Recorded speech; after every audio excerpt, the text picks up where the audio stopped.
മറയേണ്ടതോർത്ത്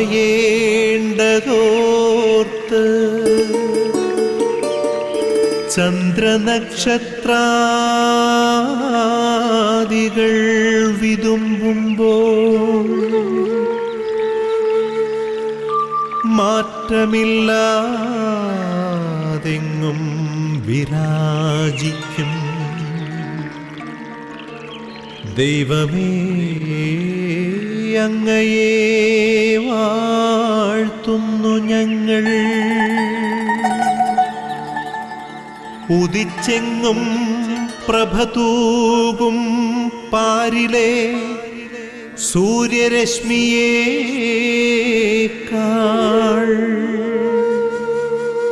പ്രശോഭിച്ചെന്നും പ്രസാദമേകുന്ന ദൈവമേ, അങ്ങേ മഹിമാവെത്ര മനോജ്ഞം.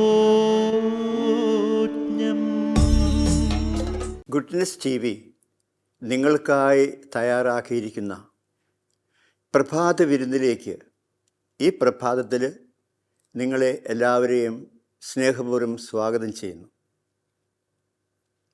ഒരു പ്രഭാതം എന്ന് പറഞ്ഞ എത്രയോ മനോഹരമാണ്. എല്ലാ ജീവജാലങ്ങളും വിശ്രമിച്ച്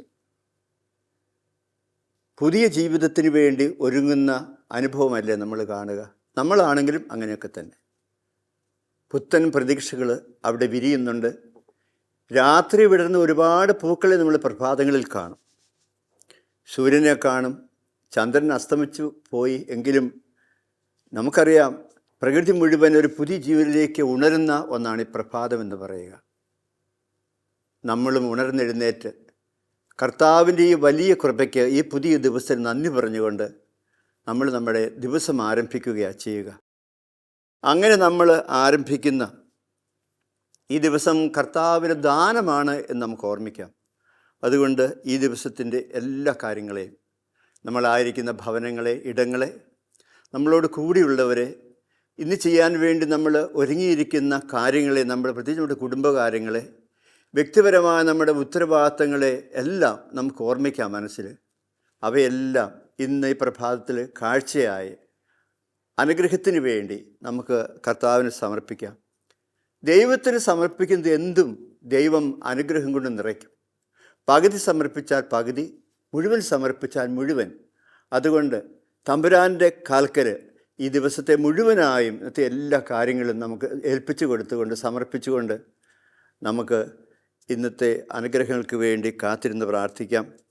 കർത്താവായ ദൈവമേ, അങ്ങയുടെ മാതാവായ പരിശുദ്ധ അമ്മയുടെ കരങ്ങളിലൂടെ ഈ ശുശ്രൂഷയെ, ഈ വചനവേദിയെ, ഞങ്ങളിന്ന് ആഗ്രഹിക്കുന്ന എല്ലാ ആത്മീയ നന്മകളെ, ഞങ്ങൾക്ക് ലഭിക്കേണ്ടുന്ന വിശേഷവിധിയായ അനുഗ്രഹങ്ങളെ, ഞങ്ങളുടെ കൂടെയുള്ളവരെ, ഒപ്പമുള്ളവരെ, ഞങ്ങൾ പ്രാർത്ഥിക്കാൻ കടപ്പെടുന്നവരെ, പ്രത്യേകിച്ച് രോഗത്താലും മറ്റ് പലവിധ ബുദ്ധിമുട്ടുകളാലും സഹനങ്ങളാലും വലയുന്നവരെ, ഞങ്ങളുടെ പ്രാർത്ഥന ചോദിച്ചിട്ടുള്ള സകലരെയും ഞങ്ങൾ അങ്ങയുടെ തിരുമുമ്പാകെ സമർപ്പിച്ചുകൊണ്ട് അങ്ങയുടെ വചനമയച്ച് ഞങ്ങളെ എല്ലാവരെയും വിശുദ്ധീകരിക്കുകയും അങ്ങയുടെ വചനമനുസരിച്ച് ഞങ്ങളെ എല്ലാവരെയും സുഖപ്പെടുത്തുകയും സന്തോഷം കൊണ്ട് നിൽക്കുകയും ചെയ്യണമെന്ന് പരിശുദ്ധ അമ്മയുടെ മാധ്യസ്ഥം പ്രാർത്ഥിച്ചുകൊണ്ട് ഞങ്ങൾ അപേക്ഷിക്കുന്നു. നന്മ നിറഞ്ഞ മറിയമേ സ്വസ്തി, കർത്താവ് അങ്ങയോടുകൂടെ സ്ത്രീകളിൽ അങ്ങ് അനുഗ്രഹിക്കപ്പെട്ടവളാകുന്നു. അങ്ങയുടെ ഉദരഫലമായ ഈശോ അനുഗ്രഹിക്കപ്പെട്ടവനാകുന്നു. പരിശുദ്ധ മറിയമേ, തമ്പുരാൻ്റെ അമ്മേ, പാപികളായ ഞങ്ങൾക്ക് വേണ്ടി എപ്പോഴും ഞങ്ങളുടെ മരണസമയത്തും കർത്താവിനോട് അപേക്ഷിക്കണമേ. ആമേൻ. പരിമളത്തിനുറവയാം നറുസൗരഭ്യമാകട്ടെ ഞങ്ങളുമീ മണ്ണിൽ.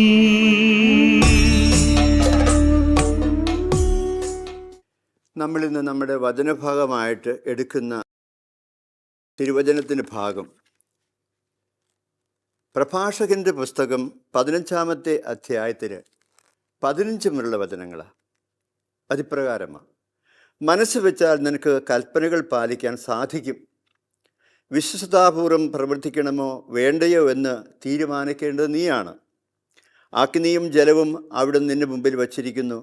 ഇഷ്ടമുള്ളത് എടുക്കാം. ജീവനും മരണവും മനുഷ്യൻ്റെ മുമ്പിലുണ്ട്.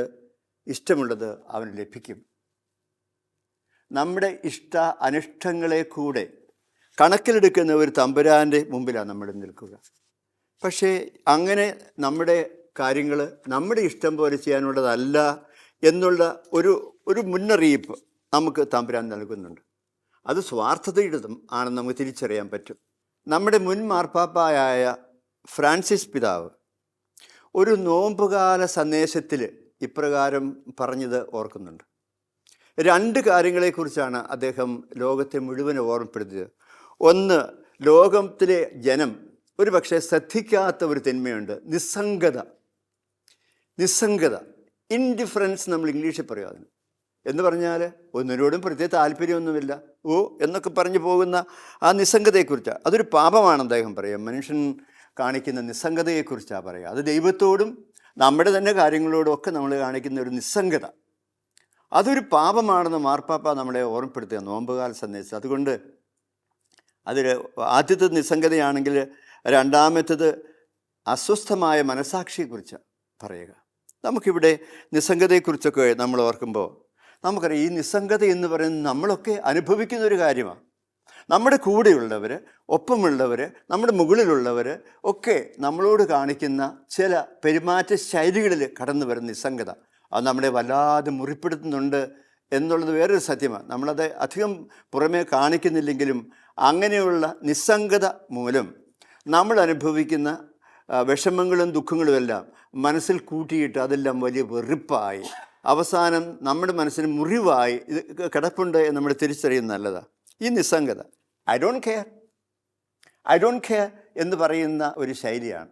അപ്പോൾ നമുക്ക് ശ്രദ്ധിക്കാനുള്ളത് പലതുമുണ്ട് എന്ന പ്രഭാഷകൻ്റെ പുസ്തകം നമ്മളെ ഓർമ്മപ്പെടുത്തിയതാണ്. എന്ന് പറഞ്ഞാൽ നല്ലതും ചീത്തയും നിൻ്റെ മുമ്പിൽ വയ്ക്കപ്പെടുമ്പോൾ ഏതാണ് നീ തിരഞ്ഞെടുക്കേണ്ടതെന്ന് നീ തീരുമാനിക്കണം. ദൈവം അതിനുള്ള ബുദ്ധിയും വൈഭവവും എല്ലാം നമുക്കെല്ലാവർക്കും തരുന്നുണ്ട് എന്ന് നമുക്കറിയാം. നമ്മുടെയൊക്കെ കുടുംബ പശ്ചാത്തലങ്ങളെടുത്താൽ ഒരുപാട് മുറിപ്പെട്ട ആളുകളെ കണ്ടിട്ടുണ്ട്. പ്രായം ചെന്ന മാതാപിതാക്കന്മാർ പലരും നിശബ്ദരാകുന്നത് എന്തുകൊണ്ടാണെന്നറിയാമോ? പലരും മിണ്ടാതിരിക്കുന്നത് കൊണ്ടാണെന്നറിയാമോ? മിണ്ടാനൊന്നും ഇല്ലാഞ്ഞിട്ടല്ല, പലപ്പോഴും അവരുടെ മനസ്സുകളിൽ വേണ്ടത്ര അംഗീകാരമോ സ്നേഹമോ പരിഗണനയോ ഒന്നും കിട്ടാതെ പോകുന്ന സന്ദർഭങ്ങളെ, അങ്ങനെയുള്ള പല സന്ദർഭങ്ങളെ കൂട്ടിയിട്ട് അത് മനസ്സിലിങ്ങനെ ദുഃഖത്തിൻ്റെ ഒരു വലിയ മുറിവായ അനുഭവമായി കിടക്കുമ്പോൾ പലരും മിണ്ടാതെ പോവുകയാണ് എന്ന് നമുക്കറിയാം. അപ്പോൾ നമുക്ക് അങ്ങനെയുള്ള ചില കാര്യങ്ങളൊക്കെ ഓർക്കുമ്പോൾ നമ്മൾ ദൈവത്തോട് പോലും ഈ മനോഭാവം കാണിക്കുന്നവരാണ്. ദൈവം നമ്മളെ സ്നേഹിച്ചു, ദൈവം നമ്മോട് കരുണ കാണിക്കുന്നു. എന്തുമാത്രം തിരുവചന ഭാഗങ്ങളാണ്. യോഹന്നാൻ അപ്പസ്തോലന് 4:10 പറയും അദ്ദേഹത്തിൻ്റെ ലേഖനത്തിൽ, അവൻ നമ്മളെ സ്നേഹിച്ചു, അവനെ ആദ്യം സ്നേഹിച്ചത്, എന്നിട്ട് തൻ്റെ പുത്രനെ നമുക്ക് പാപപരിഹാരമായിട്ട് അവൻ തരികയും ചെയ്തു. അവിടെയാ സ്നേഹമെന്നാണ് നമ്മളറിയുക. അത്രയും അസ്തിത്വപരമായ രീതിയിൽ നമ്മുടെയൊക്കെ ജീവിതത്തോട് ചേർന്ന് നിൽക്കുന്ന ദൈവത്തിൻ്റെ നമ്മളോടുള്ള ഒരു കൺസേൺ. ഈ കൺസേൺ എന്ന വാക്കിന് ഒത്തിരി അർത്ഥമുണ്ട്, നമുക്ക് പിന്നീട് ഓർക്കേണ്ടതായിട്ട് ഉണ്ട്. അങ്ങനെ വരുമ്പോൾ ദൈവത്തോട് നമ്മൾ കാണിക്കുന്ന നിർമ്മമത, നമുക്ക് പ്രത്യേകിച്ച് മമതയൊന്നുമില്ല. നമ്മളങ്ങനെ ദൈവത്തിൻ്റെ അനുഗ്രഹങ്ങളെയൊക്കെ ഓർക്കാതെ, ദൈവത്തിൻ്റെ സ്നേഹത്തെയോ കരുണയോ ഒന്നും ശ്രദ്ധിക്കാതെ നമ്മൾ നമ്മുടെ വഴിയെ ജീവിക്കുമ്പോൾ അത് ഒരു നിസ്സംഗതയുടെ പാപമായി നിൽക്കുകയാണ്. Sin of commission and sin of omission എന്നൊക്കെ പറയും. അതായത് നമ്മൾ ചെയ്തു വെക്കുന്ന നമ്മൾ ഉപസാരിക്കാനൊക്കെ പോകുമ്പോൾ ഞാനുമൊക്കെ ചെയ്യുന്നതാണ്, നമ്മൾ എന്തെല്ലാം ചെയ്തു അതിന് നമ്മൾ മുൻതൂക്കം കൊടുക്കുക. നമ്മൾ എന്തെല്ലാം ചെയ്യാമായിരുന്ന നന്മ എന്താണെന്നറിഞ്ഞിട്ടും അത് ചെയ്യാത്തവനും പാപം ചെയ്യുന്നുവെന്ന് യാക്കോബ് ശ്ലീഹ നമ്മളെ ഓർമ്മപ്പെടുത്തുന്നൊരു കാര്യമാണ്. ഏത് കാര്യമാണ് നമ്മൾ വിട്ടുകളഞ്ഞത്, എന്തുകൊണ്ട് നമ്മൾ വിട്ടുകളഞ്ഞു എന്നുള്ളത് നമുക്ക് ശ്രദ്ധിക്കേണ്ട കാര്യമാണ്. പലതും ചെയ്യാനുണ്ടായിരുന്നു, നമ്മൾ ചെയ്യുന്നില്ല, അതെൻ്റെ കാര്യമല്ല എന്ന രീതിയിൽ നമ്മളതിനെ അവോയ്ഡ് ചെയ്യുകയാണ്. I don't care. ഞാനിപ്പോൾ ഓർക്കുക, എൻ്റെയൊക്കെ ചെറുപ്പത്തിൽ ഞങ്ങൾ സ്കൂളിൽ പഠിക്കുന്ന കാലത്ത് ഞങ്ങളുടെ സ്കൂളിൽ ഉണ്ടായിരുന്ന, ഞങ്ങളുടെ ക്ലാസ്സിലുണ്ടായിരുന്ന 5ാം ക്ലാസ്സോ 6ാം ക്ലാസ്സൊക്കെയാണ്, ഒരു കുട്ടിയുടെ അച്ഛൻ, അദ്ദേഹം തെങ്ങ് കയറ്റക്കാരനായിരുന്നു, തെങ്ങേന്ന് വീണ് കിടന്ന് മരിച്ചുപോയി. അപ്പോൾ ഞങ്ങളുടെ ഒരു ടീച്ചർ, ഞങ്ങളൊക്കെ അന്ന് മിഷൻ ലീഗിലൊക്കെ ചേർന്നൊരു കാലമാണ്, ഒരു ടീച്ചർ ഞങ്ങളെ പഠിപ്പിച്ച ടീച്ചർ പറഞ്ഞു, നമ്മുടെ ഇന്ന കുട്ടിയുടെ അച്ഛൻ മരിച്ചുപോയി, അവന് വീട്ടിൽ വലിയ ബുദ്ധിമുട്ടാണ്, ഭക്ഷണമൊന്നും കൊണ്ടുവരാൻ അവനെ കൊണ്ടാവുന്നില്ല, പലപ്പോഴും ഉച്ച കഴിഞ്ഞ് അവന് വീട്ടിൽ പോവുകയാണ്, അവന് ഉച്ചയ്ക്ക് ചോറ് കഴിക്കാൻ പറ്റുന്നില്ല. അപ്പോൾ ഞങ്ങളെല്ലാവരും ഇങ്ങനെ മ്ലാനവതരായ ടീച്ചറിൻ്റെ മുഖത്ത് നോക്കുന്നു. ടീച്ചർ പറഞ്ഞു, നിങ്ങൾക്കൊക്കെ വീട്ടിൽ അത്രയും ബുദ്ധിമുട്ടുണ്ടെന്ന് എനിക്ക് തോന്നുന്നില്ല, ഒരു കാര്യം ചെയ്യുക, നിങ്ങൾ നിങ്ങളുടെ അമ്മയോട് പറയണം, അമ്മ ഈ ചോറ്റുപാത്രം നിറച്ച് ചോറ് തരണം. ഞങ്ങളൊരു 6-7 പേരെ കൂട്ടി ടീച്ചർ എന്ത് ചെയ്തു, ഞങ്ങളോട് പറഞ്ഞു അമ്മയോട് അല്പം കൂടെ ചോറും കറിയും തരാൻ പറയണം, ഞങ്ങൾക്ക് ഉണ്ണാനും മിച്ചമായിട്ട്. അപ്പോൾ അങ്ങനെ ചെയ്തു. ഞങ്ങളെല്ലാവരും വീട്ടിൽ ചെന്ന് പറഞ്ഞു. എന്നിട്ട് ഞങ്ങളെല്ലാവരും കൂടെ ഒരു പുഴയോരത്തിരുന്ന വട്ടത്തിരുന്ന, അന്ന് പഴയ സ്കൂൾ സാഹചര്യം നിങ്ങൾക്കറിയാമല്ലോ. അങ്ങനെ ചോറുണ്ടപ്പം ഞങ്ങളുടെ കൂട്ടുകാരന് ഞങ്ങളെല്ലാവരും ഒരു പിടി ചോറ് അവൻ്റെ ഒന്നുമില്ലാതെ ശൂന്യമായ പാത്രത്തിലിട്ട് കൊടുക്കും. അപ്പോൾ അവനും ചോറായി. ഞങ്ങൾക്ക് അധികം ചിലപ്പോൾ കൊട്ടിക്കളഞ്ഞ് പട്ടിക്ക് കൊടുക്കുന്നതാണ് ബാക്കി വന്നാൽ. ഞങ്ങളത് കളയാതെ ഞങ്ങളുടെ കൂട്ടുകാരൻ്റെ ശൂന്യമായ പാത്രത്തിൽ ഈ ചോറിട്ട് കൊടുക്കുമ്പോൾ ആരും അറിയുന്നില്ല. ഞങ്ങൾ ഈ 7 പേരെ അറിയുന്നുള്ളൂ, അവനും മാത്രമേ അറിയത്തുള്ളൂ. അവനും ഉച്ചയ്ക്ക് ഊണായി. അവന് ഈ കാലിപ്പാത്രമായിട്ട് ഞങ്ങളുടെ കൂട്ടത്തിൽ വരിക. അപ്പോൾ അതിനകത്ത് ചോറുണ്ടെന്ന് എല്ലാവരും വിചാരിക്കും. ആ ഒരു സംഭവം ഇന്നും എൻ്റെ ഓർമ്മയിൽ കിടപ്പുണ്ട്. അപ്പോൾ ഞങ്ങൾക്ക് ചെയ്യാമായിരുന്ന ഒരു നന്മയെക്കുറിച്ച് ഞങ്ങളെ ഓർമ്മപ്പെടുത്തിയ ടീച്ചർ. ഇതുപോലെ എന്തുമാത്രം ഓർമ്മപ്പെടുത്തലുകൾ നമുക്ക് കിട്ടുന്നുണ്ടെന്നറിയാമോ? നമുക്കതുകൊണ്ട് പ്രിയപ്പെട്ടവരെ, ചെയ്യാൻ വിട്ടുകളഞ്ഞ നന്മയെക്കുറിച്ചുള്ള ഓർമ്മകളൊക്കെ നമുക്ക് കൊണ്ടുവരാൻ സാധിക്കട്ടെ. അതാണ് ഒരുതരം കമ്പാഷൻ എന്ന് പറയുന്ന വാക്കിൽ നമുക്ക് ലഭിക്കുന്ന കാര്യം. ഇത് ചെയ്യാത്തവരെക്കുറിച്ചാണ് നമ്മൾ ലൂക്കായുടെ സുവിശേഷത്തിൽ നമ്മൾ 16-ാമത്തെ അധ്യായത്തിൽ 19 വചനം കാണുന്ന ലാസറിൻ്റെയും ധനവാൻ്റെ ഭൂമിയിൽ നമ്മൾ മനസ്സിലാക്കുക. 10-ാമത്തെ അധ്യായത്തിൽ നമ്മൾ കാണുന്ന 25 മുതലുള്ള ഇതിനകത്ത് നമ്മൾ കാണുന്ന നന്മ ചെയ്യാൻ മടിച്ച നല്ല സമ്പ്രായൻ്റെ കഥയിലുള്ള 3-4 കഥാപാത്രങ്ങൾ നമ്മൾ കാണുന്ന ഈ രീതിയിലാണ്. അപ്പോൾ അതുകൊണ്ട് നമുക്ക് ചെയ്യാമായിരുന്ന നന്മ, അല്ലെ ചെയ്യാൻ പറ്റുന്ന നന്മ ആരും ഇങ്ങോട്ട് റിക്വസ്റ്റ് വെക്കാതെ തന്നെ നമുക്ക് മറ്റുള്ളവർക്ക്, നമ്മുടെ കുടുംബത്തിലുള്ളവർക്ക്, നമ്മുടെ ചുറ്റുപാടുമുള്ളവർക്കൊക്കെ ചെയ്യാൻ പറ്റുന്ന, അതാണ് ക്രിസ്ത്യൻ അല്ലെങ്കിൽ ക്രൈസ്തവ ജീവിതത്തിൻ്റെ പ്രായോഗികമായ സ്നേഹജീവിതം എന്നൊക്കെ നമ്മൾ പറയുക. മാർപ്പാപ്പ നമ്മൾ പറയുന്ന 2-ാമത്തെ കാര്യമെന്ന് പറയുന്നത്, അസ്വസ്ഥപ്പെടാത്ത ഒരു മനസാക്ഷിയോടുകൂടി ആളുകൾ ജീവിക്കുന്നു. അസ്വസ്ഥതയില്ല. മറ്റുള്ളവർക്ക് എന്ത് സംഭവിക്കുന്നുവെന്നോ മറ്റുള്ളവർക്ക് എന്ത് ആവശ്യമുണ്ടെന്നോ ഉള്ളതിനെക്കുറിച്ച് അസ്വസ്ഥതയില്ലാതെ അങ്ങ് ജീവിച്ചു പോവുക, ആന്തരിക വ്യഥയില്ലാതെ ജീവിച്ചു പോവുക എന്നാണ് മാർപ്പാപ്പ നമുക്ക് പറയുന്നത്. അപ്പോൾ അത് ശരിയല്ല. നമ്മുടെ ക്രൈസ്തവ ജീവിതത്തിൻ്റെ തത്വങ്ങളെക്കുറിച്ച് നമ്മൾ ആഴത്തിൽ ചിന്തിക്കുമ്പോൾ നമ്മളതിനൊക്കെ അപ്പുറം ചെയ്യാൻ കടപ്പെട്ടവരാണ്. ഈ അക്കിത്തത്തിൻ്റെ ഒരു കവിതയുണ്ട്, ഒരു കണ്ണീർ കണം മറ്റുള്ളവർക്കായി ഞാൻ പൊഴിക്കവേ ഉദിക്കുകയാണ് ആത്മാവിൽ 1000 സൂര്യമണ്ഡലം.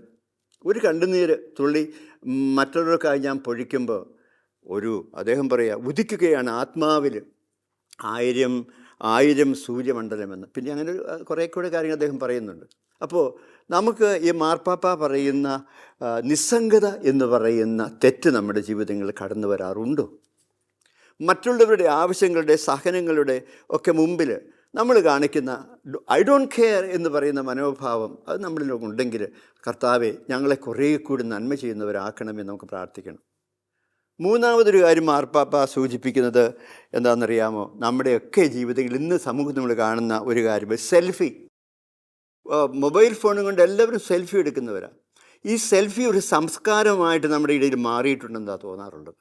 എന്ന് പറഞ്ഞാൽ എൻ്റെ കാര്യം, എൻ്റെ സീറ്റ്, ഞാനിരിക്കുന്ന എൻ്റെ സീറ്റ്, ഞാൻ കുടിക്കുന്ന എൻ്റെ പാത്രം, എൻ്റെ മുറി, എൻ്റെ സ്വകാര്യതയിലേക്ക് ആരും കടന്നു വരരുത് എന്ന് ഉള്ള ഒരു സംസ്കാരം അത് വീട്ടിൽ കുടുംബങ്ങളിലൊക്കെ ഉണ്ടത്. മക്കളുടെ ഒന്നും കാര്യത്തിൽ മാതാപിതാക്കന്മാർക്ക് ഇടപെടാനുള്ള സ്വാതന്ത്ര്യമില്ല.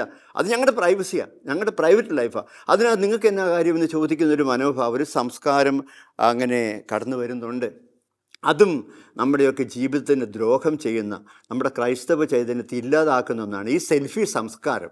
ചുമ്മാ ഒരു ഫോട്ടോ എടുക്കുന്നത് മാത്രമല്ല, അങ്ങനെ അതിൻ്റെ പിറകിലുള്ള മറ്റുള്ളവരെയൊക്കെ ശ്രദ്ധിക്കാതെ ഞാൻ എൻ്റെ കാര്യം മാത്രം നോക്കും. നമുക്കറിയാം, ഇപ്പം നമ്മുടെ മക്കളൊക്കെ പുറത്തു പോയിട്ട് ജോലി ചെയ്ത് പഠിക്കുന്നു. മാതാപിതാക്കന്മാരുടെ ആരുടെയും ഔദാര്യമോ സാമ്പത്തികമായ സഹായമൊന്നും ആവശ്യമില്ല. ഞങ്ങൾ ജോലി ചെയ്യുന്നു, ഞങ്ങൾ പഠിക്കുന്നു, അപ്പോൾ ആരോടും ഞങ്ങൾ കടപ്പാണ്, ഞങ്ങളോട് മാത്രം കടപ്പാണ്. മകൾ വന്നിട്ട് പറയും, അപ്പച്ച ഞാൻ ഒരാളെ പരിചയപ്പെട്ടായിരുന്നു എന്നൊക്കെ പറയുക. എന്നിട്ട് എന്താ വേണ്ടേ? അത് അദ്ദേഹം എന്നെ കല്യാണം കഴിക്കാമെന്ന് പറഞ്ഞു. നിങ്ങളിങ്ങനെയുള്ളതൊക്കെ കാണുകയും ചെയ്യുന്നവരാണ്. അപ്പോൾ എങ്ങനെയാണ് അതിപ്പം? അതെൻ്റെ വ്യക്തിപരമായ ഇതല്ലേ, ഒരു ജീവിത പങ്കാളിയെ കണ്ടെത്തുക എന്നുള്ളത്. ഞങ്ങൾ തീരുമാനത്തൊക്കെ ആക്കി അങ്ങനെയാണ് 100 കഥകൾ ഇങ്ങനെ നിങ്ങൾക്ക് ഇപ്പം നിങ്ങളുടെ മനസ്സിൽ കൊണ്ടുവരാൻ പറ്റും. മാതാപിതാക്കന്മാരുടെ ജീവിതം പോലും ഒരു ഭീഷണിയായിട്ട് കാണുന്നു. അവരുടെയൊക്കെ കൺട്രോളിൽ, അവരുടെയൊക്കെ അറിവോടുകൂടി കുടുംബ ബന്ധങ്ങൾ സൃഷ്ടിക്കണമെന്ന് പറയുന്നത് പഴയൊരു പഴഞ്ചൻ ആശയമാണെന്ന് പറയുന്ന, അതല്ല എൻ്റെ ഇഷ്ടം പോലെ ഞാൻ തിരഞ്ഞെടുക്കുകയോ ഉപേക്ഷിക്കുകയോ ചെയ്യുമെന്ന് പറയുന്ന ഒരു സംസ്കാരത്തിൻ്റെ ആന്തോളനം, ചലനമൊക്കെ നമ്മൾ കാണുന്നുണ്ട്. അത് നമ്മൾ ശ്രദ്ധിക്കുന്ന കാര്യമാണ്. അപ്പോൾ നമ്മൾ ഇന്നത്തെ ചിന്തയിൽ ഇങ്ങനെയുള്ള ഈ നിസ്സംഗതയുടെ, മറ്റുള്ളവരെക്കുറിച്ച് ചിന്തിക്കാത്ത മനസാക്ഷിയുമായി ജീവിക്കുന്ന ജീവിതങ്ങളുടെ, അല്ലെങ്കിൽ ഞാനിപ്പോൾ പറഞ്ഞു സെൽഫി സംസ്കാരത്തിൻ്റെയൊക്കെ പ്രേരണകളോ അല്ലെ ആ സ്വാധീനങ്ങളോ നമ്മുടെയൊക്കെ ജീവിതത്തിലുണ്ടെങ്കിൽ നമുക്ക് ഇതെല്ലാം തമ്പുരാൻ്റെ പാദങ്ങളിൽ വെച്ചിട്ട് നമുക്കിന്ന് സ്വാർത്ഥതയില്ലാത്ത, മറ്റുള്ളവരെ കൂടി ശ്രദ്ധിക്കുന്ന, അന്യൻ്റെ ജീവിതം ഉദകമീ ജീവിതം ധന്യമാക്കും അമലെ വിവേകികളെന്നൊക്കെ മാരാസനൊക്കെ പാടിയതുപോലെ അങ്ങനെയുള്ള മഹത്തായ ആദർശങ്ങളെ, മൂല്യങ്ങളെ വിട്ടുകളയാത്ത ഒരു ജീവിതത്തിനും ആവശ്യമായ കൃപകൾ നൽകണമെന്ന് നമുക്ക് ഒരു നിമിഷം കർത്താവിനോട് പ്രാർത്ഥിക്കാം. ചോദിക്കുന്നതെല്ലാം അവൻ്റെ നാമത്തിൽ ചോദിക്കുന്നതെല്ലാം അവൻ തരും. അതുകൊണ്ട് നമുക്ക് അവൻ്റെ നാമത്തിൽ തന്നെ ചോദിക്കാം. നല്ല തമ്പുരാനെ, ഞങ്ങളുടെ ചെറിയ ചിന്തകളെ ഒരു പ്രാർത്ഥനയിലേക്ക് ഒതുക്കുമ്പോൾ അങ്ങ് ഞങ്ങൾക്ക് പറഞ്ഞു തരുന്ന കാര്യം ഏറ്റവും വിലപ്പെട്ടതാണ്. അവസാന ദിവസം അങ്ങയുടെ മുമ്പിൽ ഞങ്ങളുടെ വിധി കേൾക്കാനായിട്ട് ഞങ്ങൾ നിൽക്കുമ്പോൾ ആരോടും ഒന്നിനോടും കടപ്പെടാത്ത, സ്വതന്ത്രമായി സ്വാർത്ഥപരമായി ജീവിച്ച ജീവിതങ്ങളൊക്കെ ആയിരിക്കും നീ ഞങ്ങളുടെ മുമ്പിൽ കൊണ്ടുവരിക എന്ന് ഞങ്ങൾ അറിയുന്നു. അതുകൊണ്ട് ഞങ്ങൾക്ക് വേണ്ടിയല്ല, മറ്റുള്ളവർക്കൊക്കെ വേണ്ടി കൂടി ജീവിക്കുന്ന നിസ്വാർത്ഥതയുടെ ജീവിതം നയിക്കുവാനും ഞങ്ങളുടെ സ്വാർത്ഥപരമായ താല്പര്യങ്ങളെ മറ്റുള്ളവരുടെയൊക്കെ നന്മയ്ക്ക് വേണ്ടി ത്യാഗമായി സമർപ്പിക്കുവാൻ നീ ഞങ്ങളുടെ മുമ്പിൽ കാട്ടിയ ആ ദിവ്യമായ മാതൃക അനുസരിച്ച് ജീവിക്കുവാനും നിൻ്റെ വചനത്തിൻ്റെ പൊരുൾ കൂടുതൽ ആഴത്തിലറിയുവാനും ഞങ്ങളെ എല്ലാവരെയും സഹായിച്ച് അനുഗ്രഹിക്കണമേ എന്ന് നിൻ്റെ പരിശുദ്ധമായ നാമത്തെ പ്രതി ഞങ്ങൾ അപേക്ഷിക്കുന്നു. പ്രാർത്ഥന കനിവോടെ കേട്ടറിയണമേ. ആമേൻ. ആബാ പിതാവേ, സ്നേഹാഗ്നിയാൽ ജ്വലിക്കട്ടെ മക്കളാ ഞങ്ങളെല്ലാം.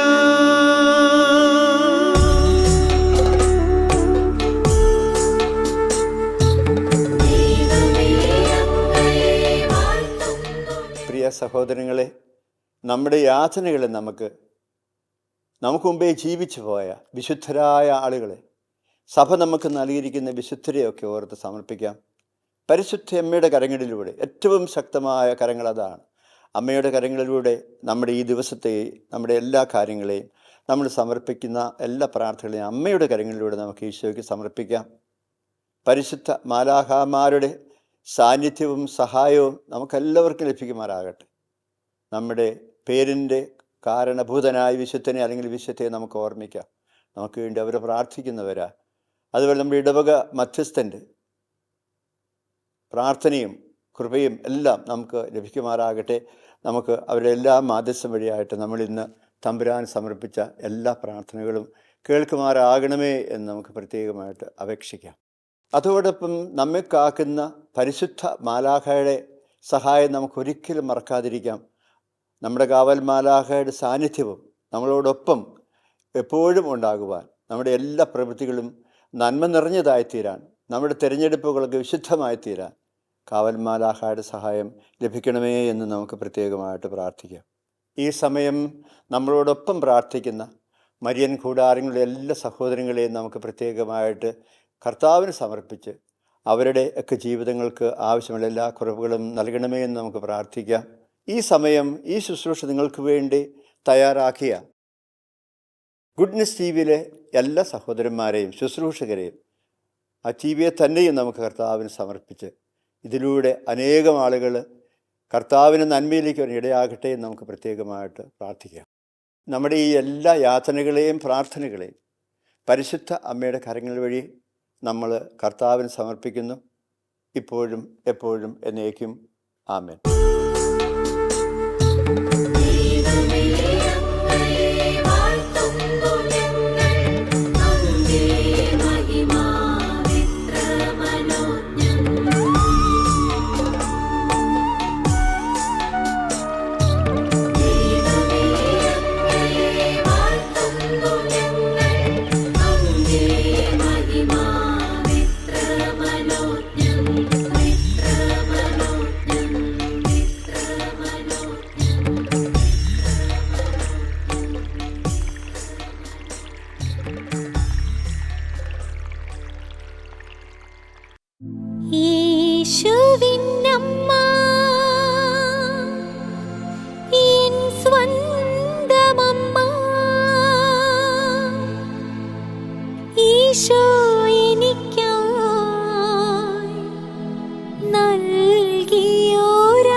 ഈശോ എനിക്കായി നൽകിയൊരമ്മ. ഞാൻ നിന്റെ സ്വന്തം, നീ എൻ്റെ സ്വന്തം, എന്നെന്നും ഞാനെൻ അമ്മ തൻ സ്വന്തം. ഞാൻ നിന്റെ സ്വന്തം, നീ എൻ്റെ സ്വന്തം, എന്നെന്നും ഞാനെൻ അമ്മ തൻ സ്വന്തം. അമ്മേ അമ്മേ യേശുവിൻ അമ്മേ, അമ്മേ അമ്മേ എൻ്റെ മാതാവേ, പ്രാർത്ഥിക്കണേ എന്നും ഈശോയോട്, യാചിക്കണേ എന്നും ഈശോയോട്.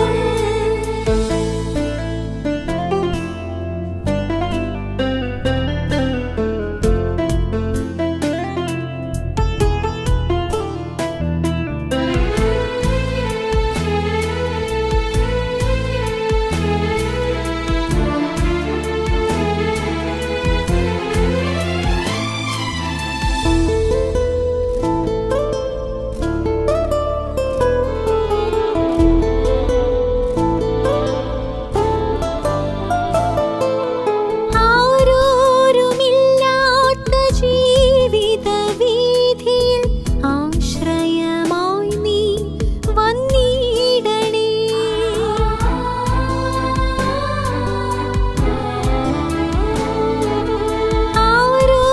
ആരോരുമില്ലാത്ത ജീവിത വീഥിയിൽ ആശ്രയമായി നീ വന്നിടണേ.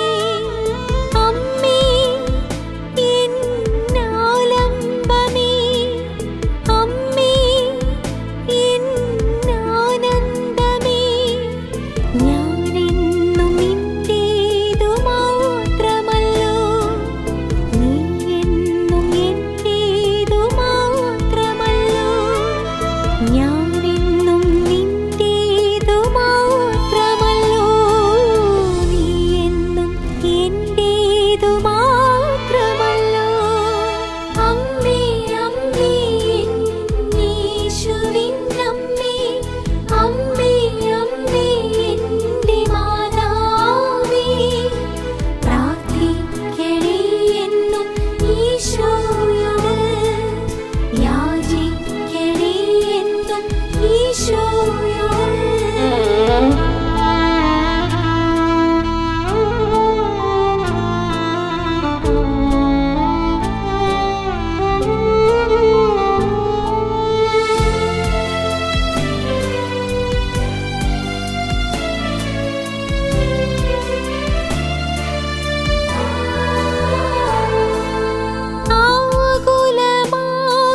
ആകുലമാകുമെന്നാത്മാവിൻ വീഥിയിൽ ആശ്വാസമായി നീ വന്നിടണേ.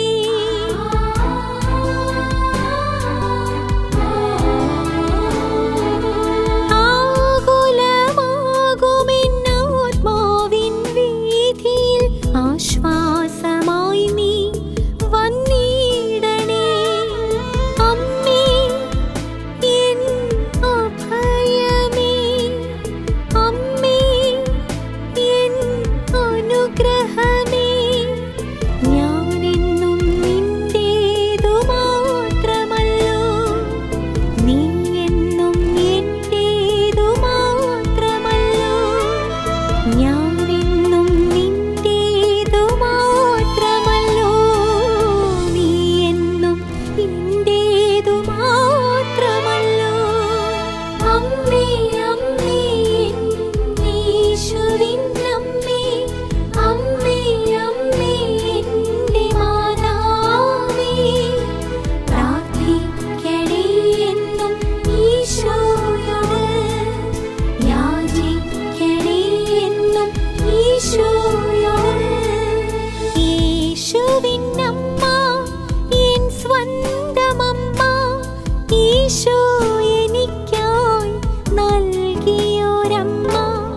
യേശുവിൻ അമ്മ, എൻ സ്വന്തമമ്മ, ഈശോ എനിക്കായി നൽകിയൊരമ്മ. ഞാൻ നിന്റെ സ്വന്തം, നീ എൻ്റെ സ്വന്തം, എന്നെന്നും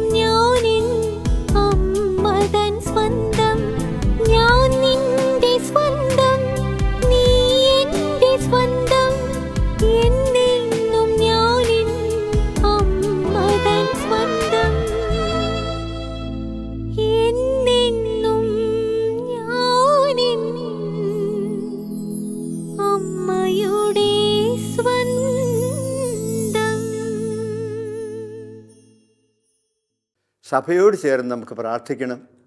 നമുക്ക് പരിശുദ്ധ മാർപ്പാപ്പായെയും എല്ലാ മെത്രാൻ സംഘത്തെയും വൈദികരെയും സന്യസ്തരെയും മരിയൻ കൂടാങ്ങളിലുള്ള എല്ലാ പ്രേക്ഷിതരെയും അതുപോലെ തന്നെ നമുക്ക് വേണ്ടി പ്രാർത്ഥിക്കുന്നവരെയും എല്ലാവരെയും ഓർത്തുകൊണ്ട് നമ്മുടെ ജീവിതങ്ങളിലേക്ക് ഈ സുവിശേഷ വേലയിലേക്ക് ധാരാളം അനുഗ്രഹം ചൊരിയപ്പെടുന്നതിന് വേണ്ടിയിട്ട് കർത്താവിൻ്റെ ആശീർവാദം നമുക്ക് സ്വീകരിക്കാം. കർത്താവായ ഈശോ മിശിഹായുടെ കൃപയും പിതാവായ ദൈവത്തിൻ്റെ സ്നേഹവും പരിശുദ്ധാത്മാവിൻ്റെ നിറവും എല്ലാ നന്മകളും അനുഗ്രഹങ്ങളും നിങ്ങളോടുകൂടി ഉണ്ടായിരിക്കട്ടെ, ഇപ്പോഴും എപ്പോഴും എന്നേക്കും. ആമേൻ. പ്രിയ സഹോദരങ്ങളെ, നിങ്ങൾക്കെല്ലാവർക്കും ഒരു നല്ല ദിവസം, അനുഗ്രഹപൂർണമായ ദിവസം ഉണ്ടാകട്ടെ എന്ന് ആത്മാർത്ഥമായിട്ട് പ്രാർത്ഥിക്കുന്നു. ആമേൻ.